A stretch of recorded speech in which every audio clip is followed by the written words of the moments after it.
미국 콜로라도 스프링스에 뉴라이트 처치라는 교회가 있었습니다. 아주 큰 초대형 교회인데 이 세계적인 교회를 설립했던 목사, 티 목사가 있었습니다. 그래서 이 콜로라도 스프링스를 미국의 예루살렘이라 부르는 그러는 1등 공신이 되었습니다. 그는 6천만 명의 회원을 가진 미국 복음주의 연방을 그렇게 연맹을 이끌고 낙태와 동성애를 반대하는 상징적인 인물로 큰 영향을 미쳤습니다. 그런데 그가 출입했던 바에 그 어떤 사람이 CNN 방송에 나왔습니다.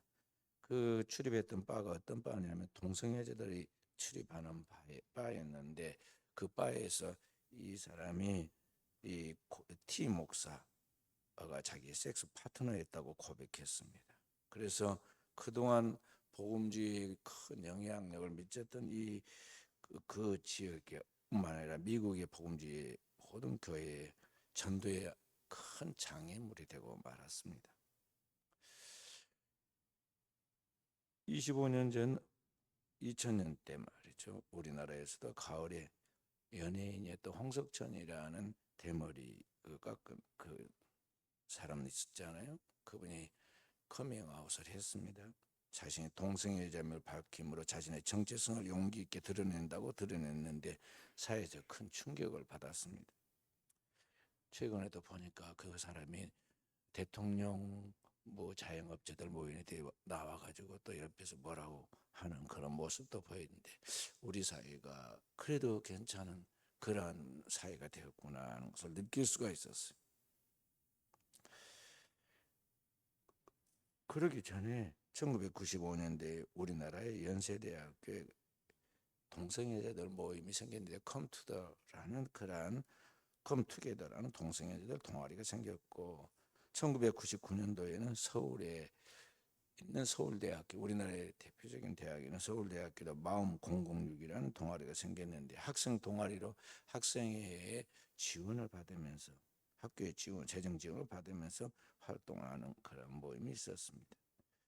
1998년 6월에는 이 동성애자들이 대학 캠퍼스를 벗어나서 그들이 서울 파고다 공원에 모여가지고 동성애자들의 권리를 선포하고 공식적으로 그들의 모습을 사회에다가 드러내기 시작했습니다.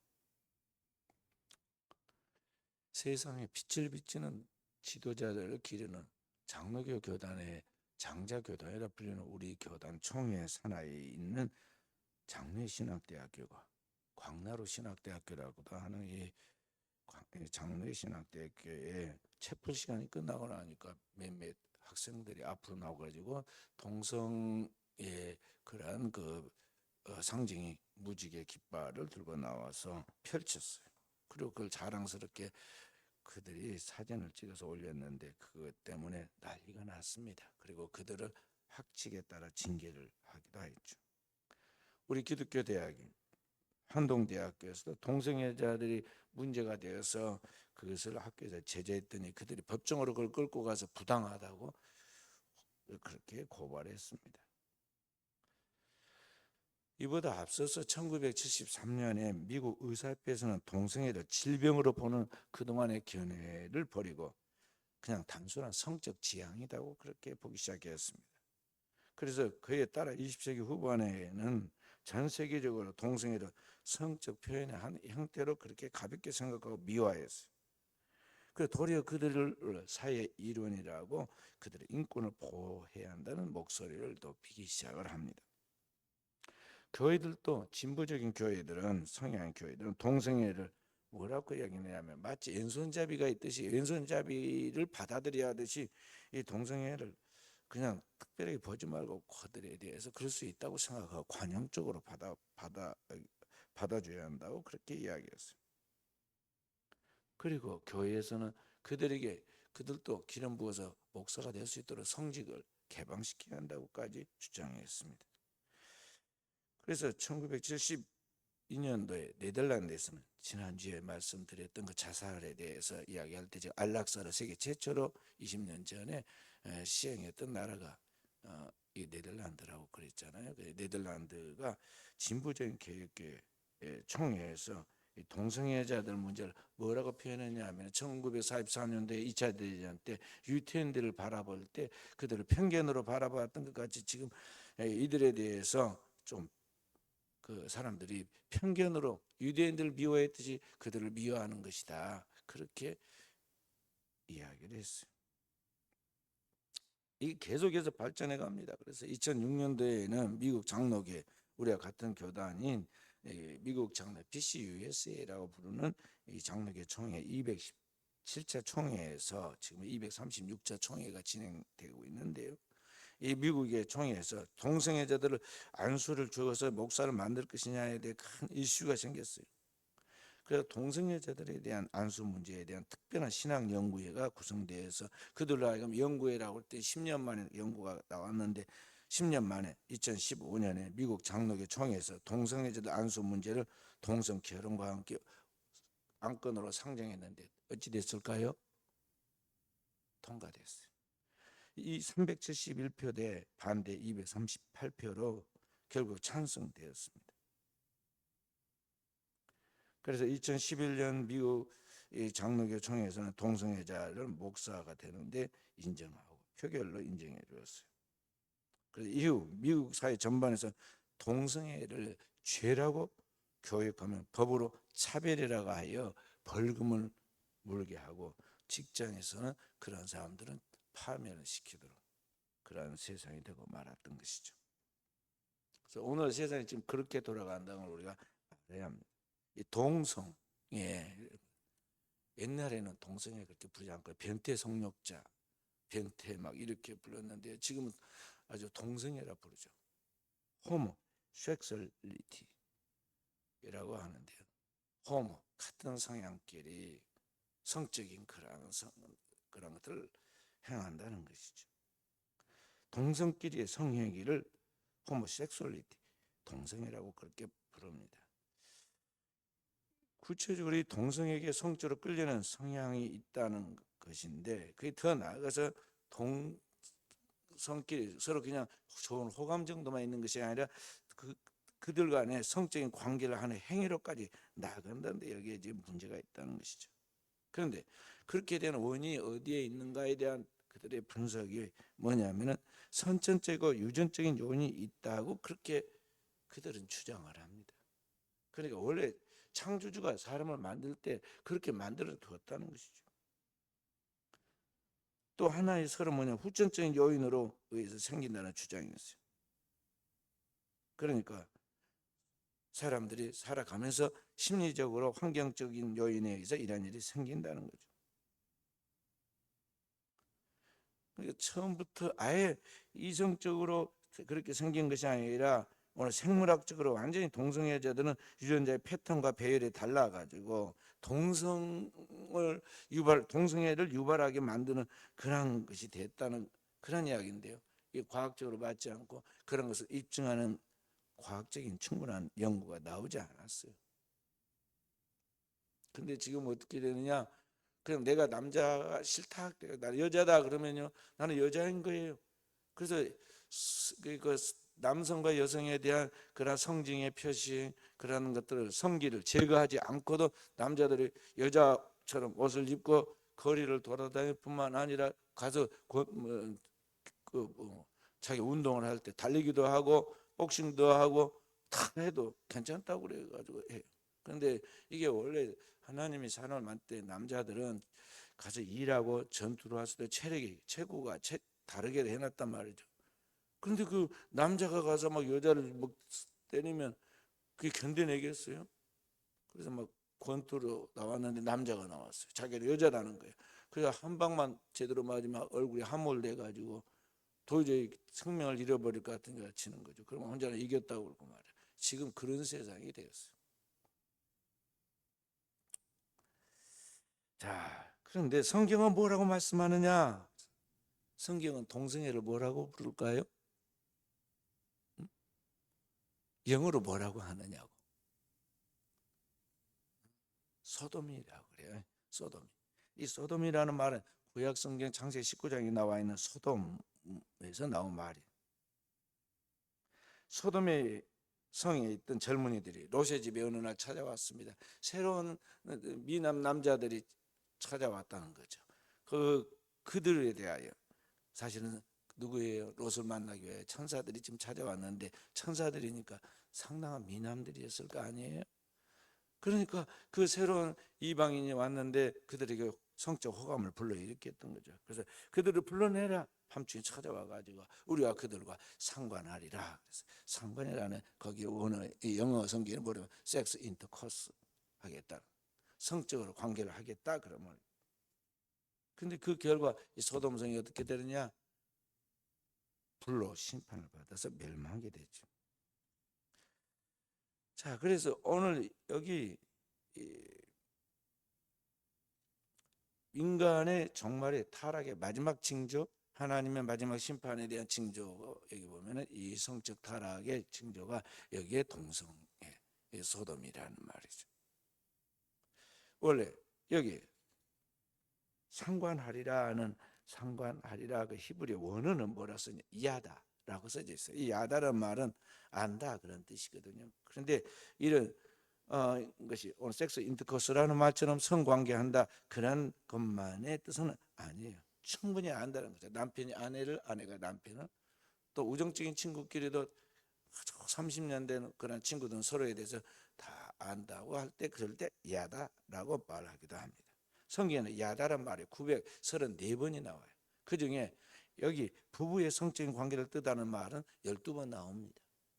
그리고 여기 소돔에서 우리가 상관하리라고 야다라는 말이 나오고 이런 말이 부부 관계의 이야기로 나온 말이 보면 성경에 12번 나와요. 그 외에 다른 데서 사용된 것이 943번이 나온다는 것입니다. 그런데 여기 보면 창세기 19장에 그들을 불러내라 우리가 상관하리라 그러니까 롯이 뭐라고 이야기를 하죠? 그들을 달래려고 우리 집에 아직 남자를 가까이 아는 순결한 딸들이 둘이 있는데 그들을 내줄 테니까 우리 집에 온 손님을 해야 해. 너희들이 큰 악을 범하면 안 된다고 그가 이야기를 하죠. 여기 남자를 알지 않은 두 딸을 그들에게 주겠다고 할 때 그때 본문에도 똑같이 야다라는 동사를 사용해요. 그러니까 두 딸들에게 대하여 성적인 그런 관계로 너희들이 마음대로 해도 좋다 그런 뜻이에요. 그런데 바로 그런 오늘 말들이 레위기서 오늘 읽었던 20장 13절만 나온 것이 아니라 18장 22절에도 나와요. 한번 다시 한번 봐봅니다.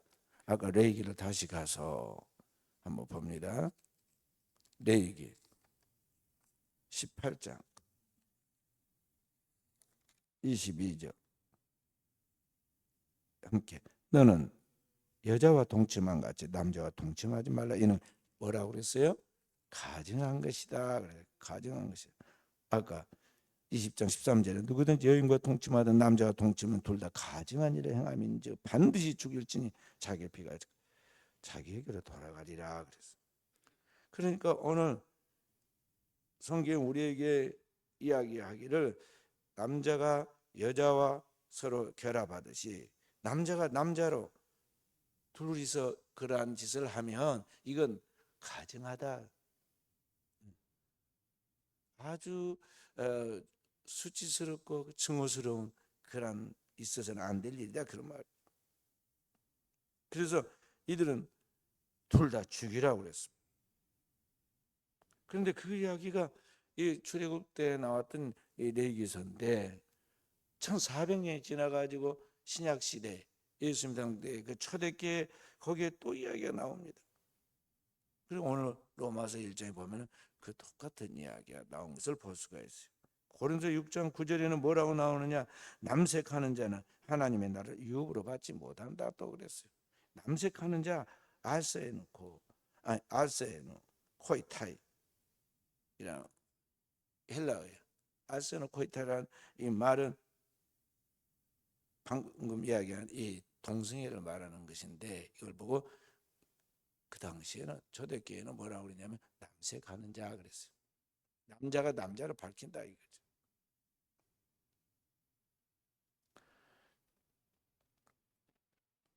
그래서 여기 소돔과 고모라가 하나님 앞에서 타락해 심판받을 때 그 마지막 드러낸 특징이 바로 그와 같은 게이와 레즈비언들이 오늘날 동성애를 부르는 자들이 아주 드러내놓고 그 행위를 즐겼듯이 결국에는 그러한 것들에 대해서 하나님은 가증하게 여겼기 때문에 돌로 칠지니라 죽일지니라 그랬는데 이러한 자들에 대해 하나님 직접적으로 위로부터 불을 떨어뜨리잖아요. 그래서 하나님이 불과 유황으로 소돔과 고모라를 심판하여 나가는 거죠. 그러니까 더 이상 이 땅에 살아갈 가치나 존재의 의미가 없고 저 종말의 때 마지막까지 살려서 마지막 최후의 심판에 갈 필요가 없다는 거예요. 희망이 없다는 거죠. 이거 가만히 생각해 봐야 돼. 이게 하나님의 사랑이 영원하니까 내가 끝까지 별짓을 다 해도 하나님은 어떻게 하지 않을 것이라고 생각한 건 착각이라는 거죠. 하나님은 사랑의 하나님에서 공의의 하나님이시고 하나님의 심판에 기한이 있다는 걸 알아야 돼.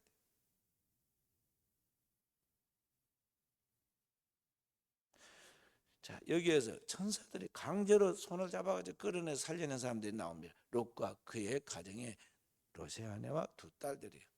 천사 3명이 부지런히 이들을 끌고 나갔어요.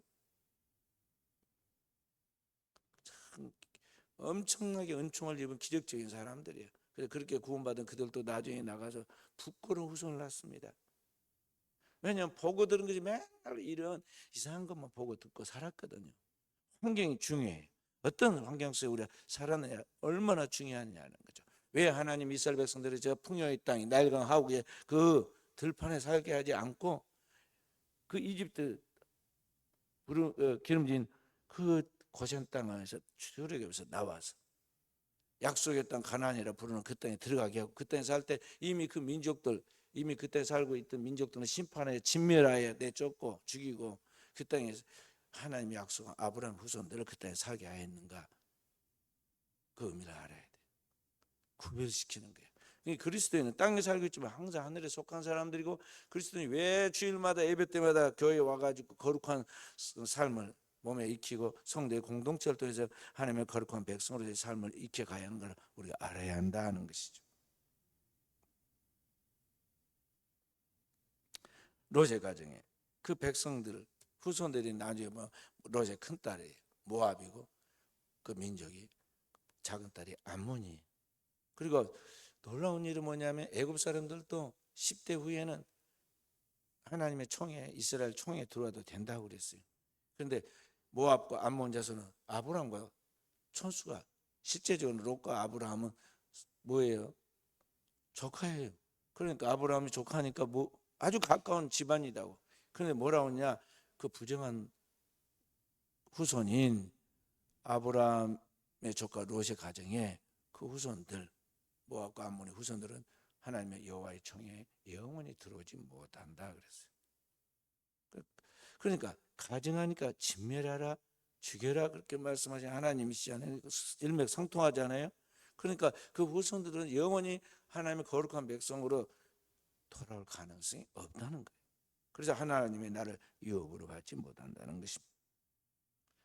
사도 바울이 오늘 로마서를 쓸 때 로마서의 하나님 말씀 1장 18절부터 32절까지 분명하게 말씀하고 있어요.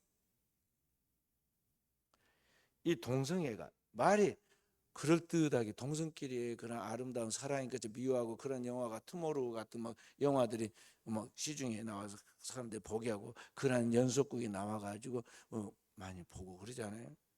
그런데 사실은 이러한 동성애가 자연스러운 행동이 아니라 인간이 하나님을 반역함으로 나오는 부자연스러운 행동이에요. 하나님이 창조한 질서의 섭리를 거스르는 영리적인 행동이라 이 말이에요. 순리라는 말은 하나님이 창조한 그 질서를 따르는 성향을 말하는 것이고, 영리라는 것은 이 창조의 질서를 거스르는 것을 영리라고 지금 표현하고 있어요. 그러니까 동성애는 뭐냐? 인간이 하나님을 반역하고 자기 정욕대로 살고자 하기 때문에 벌어지는 일들이에요. 하나님이 오늘 새벽 기도 때 제가 성도들에게 이야기했지만 하나님은 우리에게 유혹도 역사하고 하나님에 대하여 은혜도 역사하신 하나님이에요. 은혜도 역사. 강조를 하다 보니까 손에 이야기 때렸어요. 하나님의 지혜의 하나님이시잖아요. 지혜와 모략의 하나님이에요. 그러니까 이들을 파멸시키려고 할 때 그들을 그냥 하나님을 반하고 자기 정욕대로 더 이상 존재 가치가 없다 그러면 하나님은 그들을 심판하는데, 그들을 인간으로서 하나님의 보호막을 두어서 보호하고 하나님 말씀을 생각나게 그때대로 살게 만들어 줘야 하는데, 하나님은 그 은혜를 거둬버린다 이 말이죠. 그 은혜가 없으니까 그 이 세상에 마귀가 역사하고 있는데 그런 마귀의 역사 아래에 방치된다는 거죠. 그러니까 유혹을 역사하도록 그냥 놔두는 거예요. 그걸 보고 뭐라고 하냐면 하나님의 유기, 내버려 둔다 그 말이죠. 부모 없는 자식 그냥 방치해 두듯이 그렇게 된다는 거죠. 그러니까 이 동성애는 하나님 앞에서 심판받는 진노의 결과라는 걸 알아야 돼. 오늘 로마서 아까 읽었는데요. 로마서 오늘 아까 27절에 뭐라고 그랬어요? 그들의 그릇 때문에 상당한 보응을 그들 자신이 받았느니라. 그들 몸에도 그 그릇된 행위에 대해 하나님 앞에서 보응도 받지만 실제로 하나님도 심판도 하셔. 소돔과 고모라 이야기가 창세기에 나와 있는 4,000년 전의 이야기만이 아니라 실제로 또 역사 가운데도 있었어요. 기원 후 79년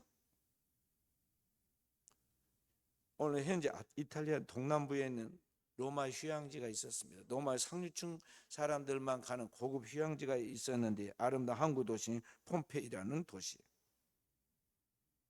이곳에 귀족들이 모여서 향락의 연회와 번창한 시장을 가지고 많은 사람들이 거기서 즐기면서 놀았습니다. 그런데 79년 8월 24일에 이곳에 산이 있는데 베스비오스 산이라는 그런 산이에요. 베스비오스 산이라는 그 산인데 그 산이 폭발해 버립니다. 화산이 폭발한 옛날에 역사 속에 그런 일이 있었다는 이야기가 들리긴 했지만 저 안전하게 보이는 산에 화산이 폭발할 거 생각하지 않았어요. 근데 그 화산이 갑자기 폭발합니다. 그래서 화산재와 용암으로 순식간에 거기 휴양지에서 즐기고 있는 그 귀족들이 몰살당해서 수천 명이 사망하고 그 화려한 휴양 도시인 찬란한 도시가 지구상에 사라져서 재가 됩니다. 이 난잡하고 타락했던 일상 그들의 생활에 대한 것이 고스란히 화석에 대한 난이 발견됐어요. 18세기에 유적 발굴이 있었는데 그때 파보니까 거기에 그때들의 그 적나라한 그들의 생활 모습이 다 거기에 화석이 되어 가지고 남아 있었어요. 근데 그들이 얼마나 음란한 생활을 하고 있었는가를 보여주는 그런 흔적들이 나왔습니다. 그래서 그것을 근거로 역사적인 자료와 함께 그런 로마 시대 자료와 함께 그래서 화석을 근거로 해서 폼페이 최후의 날이라는 영화를 만들었어요. 고전 영화 중에 폼페이 최후의 날이라는 영화가 있어요. 준혁아 봤냐? 한번 봐요. 나는 몇 번 봤어. 동영상으로 몇 번. 그것은 거의 실화니까. 그래서 오늘 우리 동성애자들에 대하여 우리 교회가 어떤 태도를 가지고 그들을 지도해야 할 것인가에 대하여 우리가 분명한 입장을 가지고 있어야 돼. 어정쩡하면 안 돼. 오늘날 종교 다원주의와 혼합주의 문화의 영향으로 이 동성애를 정상적인 성적 표현의 하나로 인정하려는 그런 추세예요. 그리고 동성애도 스스로 자신을 어떻게 생각하느냐 하면 우리를 굉장히 약자인데 우리를 함부로 대하고 우리를 무시한다고 그렇게 약자 코스프레를 합니다. 그래서 우리에게도 시민권이 있고 인권이 있는데 우리의 인권을 무시하지 말고 우리의 행복권을 침해하지 말라고 이야기를 합니다. 그래서 우리가 어정쩡하게 자꾸 태도를 해요. 그래서 성경 확실한 가르침이 있어야 하고 그 일을 통해서 오늘 우리가 어떻게 그들도 한 영혼인데 그들을 구원할 것인가에 대한 분명한 교회의 자세, 입장을 갖고 있어야 한다는 거죠.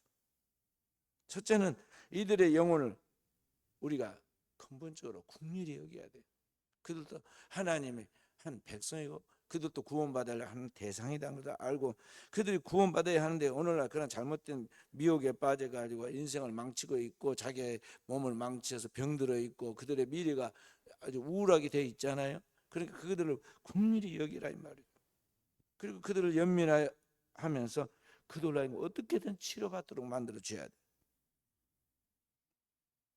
마치 탕자가 잘못된 것을 깨닫고 아버지 집으로 돌아오듯이 그들이 하나님의 뜻에 어긋난 행동과 삶을 살았던 것을 그걸 벗어버리고 하나님 앞에 돌아와서 거룩한 삶을 살아가도록 살게 하려고 하는 의지를 불러오도록 그들을 도와야 한다 그 말이죠.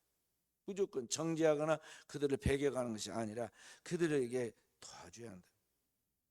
그래 얼마나 교회가 영적으로 사랑과 능력이 있어야겠어요. 감당해야 하니까. 이 문제를 감당하니까. 경제적으로도 이 동성애자 한 사람 병들면 그 한 사람 관리하는데 비용이 얼마 되냐? 5억 들어요. 관리만 하는데 5억 들어. 놀래도 안 해요. 5억이 그렇게 작은 돈이니까 5만 원 아니에요. 50만 원도 아니에요. 50만 원도 큰 돈이잖아요. 우리 병원에 가려면 5억 들어. 5억. 관리만 하는데. 그런데 그런 사람이 어마어마하게 많이 있다는 것이죠. 그래서 교회는 동성애자들을 대하여 차별을 절대 해서는 안 되는데 그들로 하여금 하나님 앞에 어떻게 인간이 살아야 한가에 대한 바른 정체성을 가지고 살아갈 수 있도록 오늘 교회가 그러한 것들에 도움을 줘야 한다는 것입니다. 그래서 교회는 동성애는 올바른 삶의 자세가 아니라 죄악된 삶의 태도라는 것을 분명히 성경을 근거해서 가르쳐 줘야 하고 그들에게는 성경에 대한 믿음이 없거든요. 성경에 어디 동성애 하지 말란 말이 있느냐 그렇게 말해요. 마치 이단들이 성경 어디 사도신경이 있으며 성경 어디 삼일체란 말이 있느냐 막 이렇게 문자적으로 그 따지고 공개하는 것과 비슷한 이야기예요. 오늘 이 사람들은 타락한 이생의 잘못된 환경 속에서 자기도 모르게 동성애에 빠져서 거기에 중독된 사람들이에요. 그래서 교회가 그들에 대하여 그들이 환경에 잘못된 환경에 노출되어 살았기 때문에 이들을 긍휼히 여기고 연민과 사랑을 가지고 돌봐야 한다 그런 말.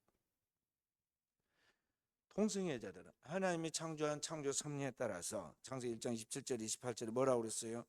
하나님이 자기의 형상대로 사람을 창조하시되 남자와 여자로 창조하시고 그들에게 생육하고 번성하게 땅에 충만하라 그렇게 말했잖아요. 남자와 여자로 창조하고 둘이 한 몸을 이루어 서로 사랑하면서 그렇게 해서 이 땅에 자녀를 낳아서 생육하고 번성하러 하나님 분명하게 창조의 섭리로 가르쳤다 이 말이에요. 그런데 이런 하나님의 자연적인 그러한 우리에게 준 하나님 준 신적 본성에 대하여 역행하고 비정상적인 그러한 관계를 통해서 성적 도착적인 그러한 욕구를 해소하려고 하는 사람들이란 말이죠. 그러니까 그들은 성적에 대해서 정체성이 없고 성적인 혼란에 빠진 사람들이고 그런 것들이 계속 반복되어서 자기도 모르게 그것이 아니면 만족을 느끼지 못하는 그러한 중독된 사람들이에요. 그렇기 때문에 그런 사람들 정상적인 사람들 보면 어떤 생각이 들겠어요? 그냥 보면은 혐오가 오죠. 와, 저 이상한 사람들이라고. 이상하죠. 제가 미국을 갔을 때 우리는 보통 친구들이랑 또 가까운 사람들 이렇게 가면 어떻게 해요? 친구끼리 뭐 가다가 이야기하면 손잡고 가잖아요. 우리가 다니는데 이제 뭐 이야기하다가 막 웃고 이렇게 손을 잡고 갔어요. 그때 그러지 말라고 막 옆에서 손 잡으면 안 된다고. 우리는 그때가 뭐 동성애 이런 걸 잘 우리나라에는 전혀 의식이 없을 때니까요. 1995년도 참 이상하다고 했어요. 그러다가 뉴욕에 어느 날 주일 예배를 드리러 갔는데 우리가 간 예배 하필이면 그게 미국의 상징적인 교회면 미국의 리버사이드 처치라는 강변 교회인데 그 교회 유명한 교회인데 그날이 하필이면 동성애자들의 날이었어요. 그래가지고는 그 교회 동성애자들을 돌보는 쉽게 말해서 옹호하는 그 여자 목사님이 나와서 설교를 하고 있었고 거리는 동성애자들이 빨가벗고 막 퍼레이드를 펼치고 가고 있는 거예요. 그러니 그날 주일 예배로 들어갔다 한 번 혼란했지. 나와가지고 이렇게 다니는데 이게 거리가 이상해가지고 얼마나 저희들이 막 당황을 했겠어요. 그래서 참 미국 청교도의 나라인데 우리가 또 그 미국의 선교사들의 도움을 받아서 우리 한국 교회가 이렇게 좋은 그런 그 신앙의 전통을 갖게 되었는데 어찌 저렇게 타락해서 저럴까? 저희들은 참 아무리 혐오스럽게 안 보려고 그래도 너무 이상했어요. 너무 이상. 그런데 오늘 어떻게 됐나요? 거기에 퍼레이드 한 것은 아무것도 아니고 지금 우리나라에는 도시마다 이 퀴어 축제라고 그렇게 미화시켜가 축제라고 그래가지고 말이에요. 별것을 다 만들고 놀고 서울시청 한 광장에 말이죠. 거기에서 다 사람들이 보는 앞에서 그런 일을 하잖아요. 각 도시마다 지금 그러고 있어요. 그리고 그걸로 끝나지 않고 동성애에 계속 뒤에서 돈도 되고 표로 조정을 합니다. 그래서 이들에 대해 우리의 인권을 무시하지 못하도록 차별하지 못하도록 해달라. 차별금지법을 만들어 달라고 계속 국회에다가 매번 국회만 열리면 올립니다. 국회 법사위에 그게 올라가며 그것을 제지하려고 또 크리스찬들이 거기에다가 계속 또 서명해가지고 반대 서명을 해서 올리잖아요. 7만 명이 돼야 캔슬이 되거든. 그래서 날짜, 시간을 막 계산해 가면서 부지런히 올리죠. 우리나라의 그러한 것들에 대하여 지금 차별 금지와 이런 동성애에 대한 것들을 제대로 바르게 세워가야 한다고 하는 그런 운동 중에 하나가 거룩한 방파제 운동도 하고 있잖아요. 그래서 오늘 이들은 늘 이야기하기를 인권, 자유, 행복 추구라는 그러한 미명을 가지고 차별금지법을 만들려고 하고 그걸 합법화시키도록 국회를 이용하고 있는데 표를 얻기 위해서 국회의원들은 그들이라도 자기 표를 만들려고 그걸 제정해 주겠다고 늘 그들에게 약속을 하죠. 그런데 이게 단순한 복지나 인권이나 인간의 행복 추구가 아니라 사실은 이 배후에는 세상 권세자들을 이용해서 인간을 타락시키려고 하는 악한 사탄의 전술 전략이라는 것을 우리가 알아야 한다는 거죠. 영적 싸움이에요. 동성애 옹호자들은요 그런 것을 알고 이 성경을 막 자기 마음대로 편집합니다. 그래서 하나님이라는 단어를 적절히 인용해서 막 자기들의 필요한 말들을 사용하기도 합니다. 아예 그냥 하나님을 그들의 그 속에서 제거시키려고 하죠. 그리고 동성애 축제라고 하는 퀴어 축제에 가보면요 예수님도 동성애제였다고 그러고 말이에요. 거기다 예수님 그림도 뭐 이렇게 그려놓고 가룟 유다도 또 거기에 예수님의 품에 기대어 거기에서 음식을 먹었던 뭐 다른 제자의 그림도 그려놓고 그렇게 이야기를 합니다. 동성애들은 하나님의 창조의 섭리에 대한 성경의 말씀을 안 믿어요.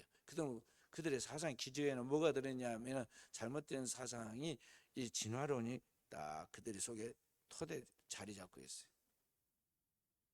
그래서 그들은 동성애를 성경이 죄라고 하는 것을 부인하고 뭐라고 하냐 죄란 존재하지 않는다고 그렇게 말하죠. 그리고 구원은 필요 없다고 이야기를 합니다. 그래서 이 동성애들은 그리스도와 교회의 신비를 부정해요. 왜냐? 에베소 5장 22절부터 33절 쭉 보면은 남편들은 아내 사랑을 그리스도께서 교회를 위하여 자신을 주신 것 같이 하라. 아내들은 남편에게 복종하기를 교회가 그리스도에게 복종한 것 같이 하라. 그리고 마지막에 뭐라고 그래요? 아내와 남편에 대하여 이게 신비를 이야기하면서 내가 교회와 그의 신부된 그리스도와 그 교회에 대하여 말하노라 그래요. 그러니까 신랑 대신 그리스도와 신부된 성도가 하나가 된 것 같이 오늘 그 이 땅에서의 그 그리스도의 모형으로서 신랑과 신부가 부부의 연합을 위해 한 몸에 이룬다는 그 이야기를 이야기하는데 이 교회와 오늘 가정과 그 다음에 그 신앙의 신비를 그들은 다 제거해 버린다 이 말이죠. 그래서 성경의 근본적인 사상과 다를 뿐만 아니라 그들은 장차 이 땅에 이루어진 하나님의 나라와 하나님 나라에서 그리스도와 연합하여 한 몸을 이루는 그 그리스도의 그 영원한 그러한 신비 그리스도의 재림과 함께 성도와 그리스도가 한 몸을 이루어 하나님 나라의 영광을 이루어가는 이것을 배격하고 있다는 걸 알아야 돼. 바로 그런 이들에게 대하여 성경을 통해서 복음이 무엇인가를 가르치고 정확하게 가르치고 진정한 신앙 가운데로 인도하도록 건강한 길로 교회는 그들을 인도할 책임이 있다 그 말이죠.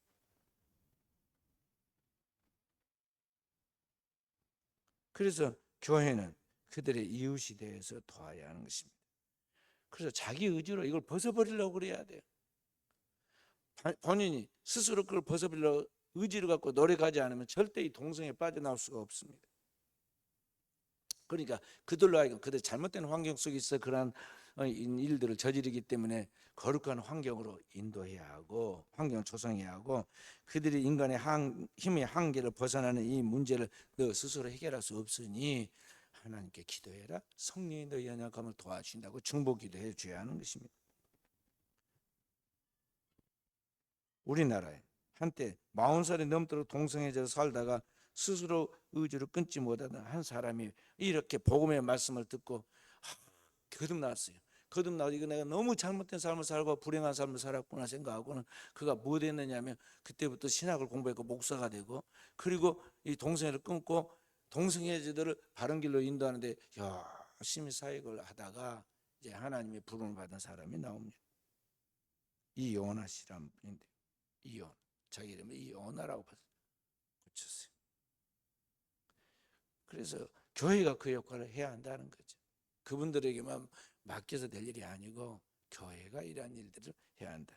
그런 의미에서 제가 기독교 윤리를 종종 다시 가르치는 거예요. 두 번째로 오늘 이런 모든 교육에도 불구하고 치료가 불가능하고 정상적인 이성을 따라서 그렇게 사랑하고 결혼하는 그런 일들이 잘 교정되지 못한 사람들에게는 어떻게 할 것이냐. 해도 안 된 사람은 어떻게 할 것이냐 이 말이에요. 어떻게 해야 할까요? 독신으로 살도록 해야 돼요. 독신으로. 이성애자들은 오늘 여러분 것처럼 남성과 여성으로 구분돼서 한다 이 말이죠. 이런 이성애자들이 그리스도인들은 하나님이 짝지어 주신 그러한 사람 배우자들에 대하여 어떤 유혹으로부터 자신의 순결을 유지하게 부단히 싸워 나가잖아요. 그와 같이 이 동성애자들도 자신에 대하여 영적 싸움을 통해서 자신을 지키도록 그렇게 해야 한다 이 말이죠.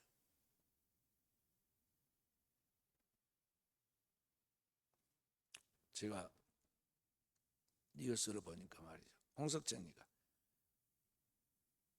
그 옆에 앉아 있는 대통령을 보고 가까이서 보니까 너무 잘생겼다고 그렇게 이야기하는 것을 보고 썸짓하더라고요. 왜 그랬을까요? 그 사람이 그냥 이성애자였다면 그냥 그렇게 말한가 보다. A로 나이도 뭐 60 중반 정도 돼갈 건데 미남이면 뭐 얼마나 미남이겠어요, 그죠?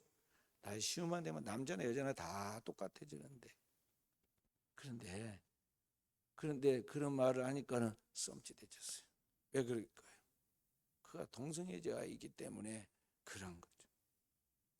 그래서 오늘 이 동성애자들은 자칫하면 쉽게 실수하기 때문에 언제든지 자신을 지킬 수 있도록 하나님 앞에서 마치 이성애자들이 그 서로의 배우자와의 관계 속에서 자신의 순결을 지키려고 애를 쓰듯이 오늘 이 독신으로 사는 그 사람들도 이 동성애자들도 자신의 그 잘못된 삶의 과오를 벗어버리고 순결한 삶을 살아가려면 자신을 지키려고 영적으로 깨어 있도록 해야 한다는 것이죠.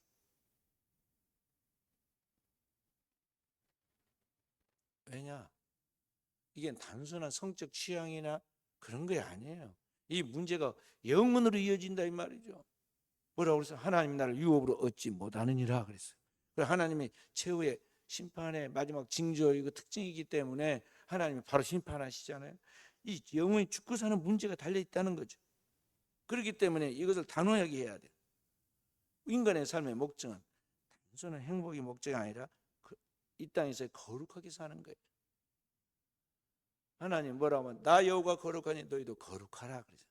그래서 거룩한 성자를 써서 성도, 세인츠라고 그런 겁니다. 성도는 거룩한 성자란 말이에요. 성자, 의인이에요. 그래서 인간이 하나님의 진리를 따라서 거룩해야 하는데, 그 거룩해야 그 다음에 뭐가 와요? 행복이 와요. 거룩해야 행복도 오고 축복도 온다, 그런 말. 자, 그래서 그런 의미에서 이제 다시 정리해 보면 동성애는 100% 영적인 문제예요. 단순한 게 아니다 이 말이죠. 그냥 드라마 보듯이, 그냥 흥미롭게 재미로 드라마 보듯이 영화 보듯이 그렇게 보는 정도의 그런 것이 아니에요. 그 배후에는 심각한 죽고 사는, 영원히 죽고 사는 영적인 문제가 들어있다는 거죠. 그런데 그렇게 잘못된 파멸로 가는 원인은 다 어디에서 오느냐면 그 환경인데, 그 환경, 이 컨텍스트가 잘못돼서 그래요. 그러니까 정상적인 거룩한 성도의 가정에는 그런 일이 오지 않죠.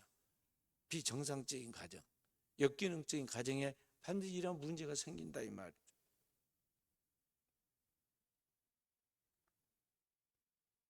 그래서 미국의 질병예방통제센터 자료에 의하면 이런 수면 아래에 있는 이 동성애자들과 그로 인해 나타난 에이즈, 후천성 면역 결핍증이나 에이즈 감염 수가 나왔는데요. 이성 간의 접촉이 7,300명이라면 같은 남성끼리 동성 간의 성적 접촉으로 에이즈에 감염된 숫자는 33,600명이었어요. 스웨덴과 네덜란드 이야기에서는, 스웨덴은 동성애자들이 14만 명이 등록되어 있고 네덜란드는 더 많은 24만 명이 등록되어 있어요. 그러니까 이렇게 극도로 타락해 가고 있으니까 그분들이 사는 것이 허무한 거예요. 그래서 안락사도 나오고 안락사가 유행하는 거죠. 우리나라에 지금 벌이고 있는 이 퀴어 축제가 겉으로 보기에는 굉장히 젊은이들의 자유분방한 아름다운 그런 표현의 문제같이 보이지만, 그래서 젊은이들을 현혹시키고 있지만은 이게 심각한 영적인 싸움이 지금 벌어지고 우리나라에 있다는 것을 알아야 돼요. 우리나라에 에이즈 감염자의 3분의 2가 다 동성애자들입니다. 그리고 에이즈에 감염되지 않았더라도 이런 동성애자들을, 이런 성적으로 깨끗지 않은 사람들에게 몸에 엄청난 그러한 질병이 와요. 임질, 인간 유도종이 감염되고. 그래서 이런 동성애들의 성행위로 인해서 온몸이 망가져 버려. 구강, 폐, 전립선, 성기, 쓸개, 항문, 직장, 결장, 골반, 뇌, 피부, 혈액,免疫시스템 전체가 다 깨집니다. 감염자들의 살을 파먹는 베타실린, 내성을 가진 황새 포도상 귀균이 있는데, 그런 새로운 변종이 지금 나타나 가지고 동성애들 사이에 지금 퍼지고 있어요. 특히 남성 동성애자들에게는 이게 영리로 쓰고, 남자가 여자 쓰기를 버리고 남자와 더불어 부끄러운 일을 행한다고 그랬잖아요. 그러니까 이 남자들이 이 동성애를 행하는 그런 항문에가 큰 질병이 생겨요. 뭐가 생기냐? 암이 와요. 그러니까 아까 그런 여러 가지 질병뿐만 아니라 결국에서는 치명적으로 이제 암이 오는 거예요. 에이즈만 걸린 게 아니에요. 그런데 항문암이 그들에게 오는데 얼마나 많이 오느냐? 우리 순천 인구가 30만이라 볼 때 10만 명도 2명꼴로 생기고, 우리 순천에 한 6명 있다는 거죠. 그런데 이 에이즈 환자가 남자 동성애자는 20배, 양성 동성애자에게는 40배가 와요. 거의 그러니까 동성애자는 애들은 에이즈와 함께 그 항문암으로 죽게 된다는 거죠. 처음에는 증상이 없지만 나중에 이런 것이 계속 나타나죠. 아까 홍석천이 이야기한 걸로 들어보니까요, 하루에 기저귀 12개씩 간다고 그러더라고. 애기도 그렇게 많이 가지는 않아요. 계속해서 항문에서 분비물이 흘러나오고 출혈이 나오고 가려움증으로, 통증으로, 그리고 이게 잘 낫지 않는 궤양으로, 그래서 결국엔 치료가 안 된다. 이 똑똑하고 배웠다는 선진국 사람들이, 서양 사람들이 저 아프리카 미개한 순진한 사람들한테 가가지고 못된 짓을 많이 했어요. 여러 못된 짓을 많이 한 것 중에 하나가 뭐냐면 이 성적으로 그들을 타락시켰는데, 그들에게 이 후천성 면역 결핍증인 이러한 병을 옮겨줬어요. 에이즈를 옮겨줬어요. 좋게 말하면 순진한, 어떻게 보면 미련한 이 아프리카 사람들이 에이즈를 뭘로 생각하냐면 그냥 감기 정도로 생각해요. 감기 약 먹으면 낫는 줄 알아. 어떤 나라는 에이즈 환자가 전 국민의 반 이상이 에이즈 환자가 됐어요. 우간다라는 나라는. 그 우간다에 있는 대통령 그분 참 훌륭하다고 내가 생각합니다. 미국에서 막 압박을 넣습니다. 유엔에서도 압박을 넣고, 이거 인권으로 이거 차별하지 않겠다고 하고 그러고서 그냥 허락해 주라고 그러니까요. 대통령이 나섰어요. 그거나 미국 원자 안 받아도 된다. 우리나라를 지켜야겠다고 해서 동성애를 국가의 법으로 딱 금지시켰어요. 훌륭하지 않아요? 그래서 아프리카에서 우간다만 빼고 모든 나라들이 거의 지금 동성애로 쓰러져 가고 있어요. 리차드 포스터라는 영성신학자가 돈, 섹스, 권력이라는 책에서 이 성 문제에 대해서 이야기하면서 에로티즘의 괴뢰와 악마적 에로티즘의 양극단을 경계하라 그랬어요. 그러니까 이 사랑에 대한 결핍 문제도 문제지만 이것이 지금 지나치게 한쪽으로 치우쳐 가지고 나가는 걸 뭐 악마적인 에로티즘이라고 표현한 거예요. 그 두 가지 다 경계해야 한다는 거죠. 오늘 우리가 살고 있는 이 세상은 인류 종말에 달려가고 있는데, 이 종말의 마지막 표식으로 드러난 게 뭐냐? 이게 동성애의 문제. 항상 역사 그렇게 흘러갔어. 마지막 종말. 그래서 이 역사의 종말에 동성애부터 극단적인 성적 타락의 문제가 이 영적 어둠의 세계에 나타나고 있는데, 왜 그러느냐? 인간의 본능 중에 가장 기본적이고 역동적인 그러한 그 원색적 힘이, 에너지가 뭐냐면 이게 성적인 에너지예요.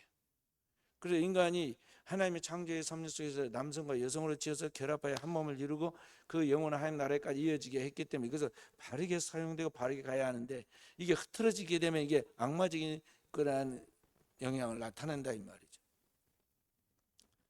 그래서 오늘 이러한 것들, 인간의 본능인 이 성적인 문제, 이 리비도라고 하는데, 이런 문제가 흐트러지도록 하는 게 뭐냐면 사탄의 전술 전략이야.